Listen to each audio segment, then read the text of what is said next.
Ponram sir, நான் உங்க பெரிய ரசிகர் சார். நான் உங்க படம் வந்து என்னுடைய ஃப்ரெண்ட்ஸ் குரூப் உடைய வாட்ஸ்அப் குரூப் என்ன தெரியுமா? வருத்தப்பட வாலிப சங்கம்.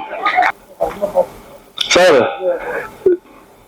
நீங்க வந்து என்ன ஹீரோ ஆசைப்பட்டீங்க, ஆனா எங்க மாமா என்னை ப்ரொடியூஸ் ஆகிட்டாரு. அனைவருக்கும் என்னுடைய மாலை வணக்கம். கேப்டனுடைய நல்லாசிரியரும் விஜயஸ்ரீ கம்பைன்ஸ் தயாரிக்கும் படை வீரன், படை தளபதி எல்லாம் சொல்லலாம். நம்ம இங்க வருகை தந்துள்ள சண்முக பாண்டியனுடைய ரசிகர்கள் அனைவருக்கும் என்னுடைய மனமார்ந்த வாழ்த்துக்கள்.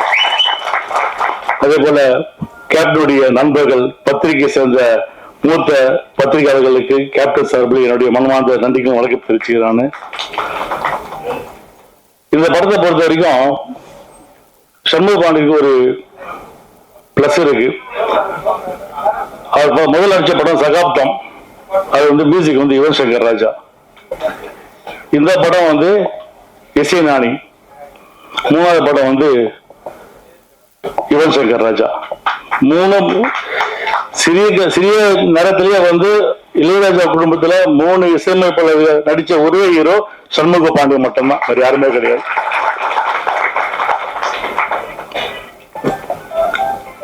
பொன்ராம் சார், நான் உங்க பெரிய ரசிகர் சார். நான் உங்க படம் வந்து என்னுடைய ஃப்ரெண்ட்ஸ் குரூப் உடைய வாட்ஸ்அப் குரூப் என்ன தெரியுமா? வருத்தப்பட வாலிப சங்கம், EPVS வச்சிருக்கானது இன்னும் இருக்கு. அன்னைக்கு உங்களுக்கு காட்டியிருப்பதானது. சார், நீங்க வந்து என்ன ஹீரோ ஆசைப்பட்டீங்க, ஆனா எங்க மாமா என்னை ப்ரொடியூஸ் ஆகிட்டாரு. நான் ப்ரொடியூசர் ஆகி 25 இயர்ஸ் கம்ப்ளீட். வல்லரசு படம் முடிஞ்சு 25 வருஷம் கம்ப்ளீட். அதே போல நம்முடைய நண்பர் முருகதாஸ் பத்தி நான் சொல்லியே ஆகணும். 2001 அவர் வந்து கதை சொல்ல எங்க வீட்டுக்கு வர்றாரு. அப்ப நான் கேப்டன் 2 பேரும் கதை கேட்கிறோம். கேப்டன் அப்படியே பேசினே இருக்கோம். அப்போ வந்து என்கிட்ட சொல்றாரு அவரு, சார் வந்து எனக்கு அடுத்த மாசம் வந்து ஒரு 6 மாசத்துல எனக்கு கல்யாணம் நடக்குது. இந்த படம் முடிஞ்ச உடனே தலைவரை வந்து நீங்க என் கல்யாணத்தை கூட்டின்னு வரணும் அப்படின்னு. நான் சொன்னேன், ஃபர்ஸ்ட் படம் நீ முடி, படத்தை ஹிட்டு கொடு, நீ படம் ஹிட்டு கொடு, நான் கண்டிப்பா கேப்டன் வந்து கல்யாணத்துக்கு கூட்டின்னு வர அப்படின்னு. அப்புறம் படம் எல்லாம் முடிஞ்சது. பிரிவு தியேட்டர்ல நான் எங்க சகோதரி எல்லாம் படம் பார்க்க போறோம். ஸ்டார்டிங் கூட வந்தாரு அவரு, இன்டர்வியூ இருந்தாரு. இன்டர்வியூ முடிஞ்சு இங்க கிளைமேக்ஸ் ஆளே காணும் அவரு. நான் வந்து கேட்கறேன், எங்க முருகதாசுக்கு கொஞ்சம் கூட்டினாருங்க, வரவே இல்லை. ஏன்னா கிளைமேக்ஸ் உங்களுக்கு தெரியும் என்ன கிளைமேக்ஸ்ன்ட்டு. முருகதாசுக்கு பயம். நானும் அக்கா என்ன சொல்லுவேன், கேப்டன் தெரியும் கிளைமேக்ஸ், எனக்கு பிரச்சனை இல்லப்பா, நீ பிரேமா கிட்டையும் சுதீஷ் கேட்டுக்க, எனக்கு கிளைமேக்ஸ் எனக்கு ஓகே, அவங்களுக்கு ஓகேன்னா ஓகே அப்படின்னு.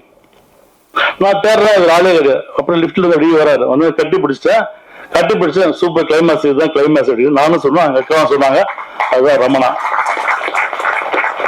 அதுக்கு முன்னாடி ரமணாவுக்கு முன்னாடி பாத்தீங்கன்னா எல்லாம் பேசுறீங்க, கேப்டன் வந்து பிஎன்சி ஹீரோ அப்படின்னு.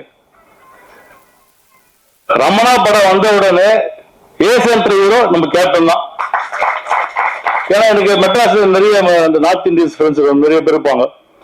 அப்ப பாத்தீங்கன்னா சத்யம் தியேட்டர் எல்லா படம் டிக்கெட் கேட்பாங்க, நான் வாங்கி கொடுத்துருக்கேன். ரமணா படத்துக்கு கிட்டத்தட்ட ஒரு 50 நாள் டீ நான் வாங்கி கொடுத்தேன். மெட்ராஸுக்கு எல்லாம் நார்த் இந்தியன்ஸுக்கு பிடிச்ச ஒரே படம் ரமணா தான். அந்த அளவுக்கு அந்த படம் ஓடியது. அதுக்கப்புறம் படம் ஹிட் ஆச்சு. அவர் வந்து சார் படம் ஹிட் கொடுத்துறேன், கேப்டன் கல்யாணத்துக்கு கூட்டின்னு வரணும் அப்படின்னு. கேப்டன் சொன்னாரு, கல்யாணத்துக்குலாம் போனாரு எப்படி பாடினாரு, இல்லை நம்ம வாக்கு கொடுத்தாச்சு அவருக்கு போகணும் அப்படின்னு. இதுக்கு போகணும் கள்ளக்குறிச்சி அவருடைய திருமணமாவது ஒரு பெரிய மாநாடு அது. அந்த கள்ளக்குறிச்சியில அவ்வளவு பெரிய மாநாடு. அப்ப கேப்டன் வந்து அவ்வளவு கூட்டம், ரசிகர் அவ்வளவு கூட்டம் இந்த இடத்துல. அப்ப வெளியே நம்முடைய கேப்டனுடைய ரசிக மன்ற சார்பில் ஒரு வெளியே ஒரு ஸ்டேஜ் போட்டிருந்தாங்க. அங்க போய் சும்மா பேசினாரு, அரசியல் பேசினாரு. அங்கதான் ஆரம்பிச்சது தேசிய முற்போக்கு திராவிட கழகம் உங்க கல்யாணத்துல. அதனால கள்ளக்குறிச்சி எப்படியும் கள்ளக்குறிச்சி கூட்டு பண்ணி 2 வாட்டி அங்கே நிட்டானு. 2009 19 கள்ளக்குறிச்சியில அதை நிக்க வச்சுட்டீங்க. அதே மாதிரி சசிகுமார் சார் ஞாபகம் தெரியல எனக்கு. 2000 வல்லரசு ஹிட் ஆயிடுச்சு. சார் வந்து நரசிம்மா படம் ஷூட்டிங் போய் ப்ராசஸ் இருக்கு. அப்போ சார் வந்து என்ன பார்த்தாரு. இப்போ ஞாபகம் இருக்கு சார் உங்களுக்கு. அப்போ வந்து ஏதோ படம் பண்றதுக்கு பிளான் பண்ணோம், அது நடக்காம போச்சு. ஸோ சசிகுமார் சார் அப்போ வந்து எங்களுக்கு பழக்கம், எங்கள் ஃபேமிலிக்கு நல்ல பழக்கம். விரைவில் வந்து சமூக வச்சு படம் பண்ணுவார் நம்பிக்கை இருக்கு எனக்கு. பண்ணணும் அவரு. எல்லாமே பேசுங்க. யானை சென்டிமெண்ட் கண்டிப்பா யானை அளவுக்கு வெற்றி தான். அது விநாயகர் இருக்கார் இல்லையா, கண்டிப்பா அந்த படம் வெற்றி பெறும். எனக்கு ஒரு சந்தோஷம். சண்முகம் வந்து முதல் என்னுடைய ஹீரோ அவரு. நான் தான் இன்ட்ரடியூஸ் பண்ண என்னுடைய கேப்டன்சி என்னுடைய ஹீரோ. அவர் 100 படம் நடிச்சாலும் என்னுடைய ஹீரோ தான் அவரு.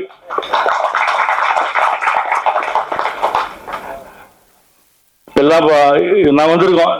சுதீஷ் வந்து பிரேமத்து வந்து அரசியல் பேசாம போவாங்க அப்படின்னு. அரசியல் பேசுவோம், அங்க இந்த மேடை கிடையாது, அதுக்கு வேற மேடை இருக்கு. இந்த மேடையை பொறுத்த வரைக்கும் பத்திரிகை நண்பர்கள் அனைவரும் எல்லாம் உங்க கையில் தான் இருக்கு. கேப்டன் தூக்கி விட்டு நீங்க தான். அதனால சண்முக பாண்டிய கேப்டன் இல்ல இன்னைக்கு. அந்த மாசம் மாதிரி தாய் மாமன் அந்த முறையில நான் பேசுறேன். நானு சண்முக பாண்டியனை உங்க கையில் நாங்க ஒப்படைக்கிறோம். நல்ல இடத்துல வந்து சேர்க்க வேண்டியது கேட்டு இந்த படத்தை இயக்கிய அன்பு அவர்கள் வந்து அவர்களுக்கு டைரக்டர் தெரியல எனக்கு. இந்த படத்தை ப்ரொடியூஸ் மாதிரி தெரியாது எனக்கு. எல்லா விஷயமே அவர் தான் பார்த்தார். என்னை பொறுத்த வரைக்கும் இந்த படம் வெற்றி பெறும். இதே இடத்துல மீண்டும் உங்கள் அனைவரையும், அதாவது சண்முக பாண்டியோட ரசிகர்களையும், தேமுதிக தொண்டர்களையும், நம்முடைய பத்திரிகை நண்பர்களையும், சினிமா அனைவரும் சேர்த்து ஒரு மாபெரும் வெள்ளி விழாவை நடத்தும் என்று கூறி மீண்டும் அந்த விழாவை சந்திப்பு என்று கூறி விடைபெறுகிறேன். நன்றி, வணக்கம்.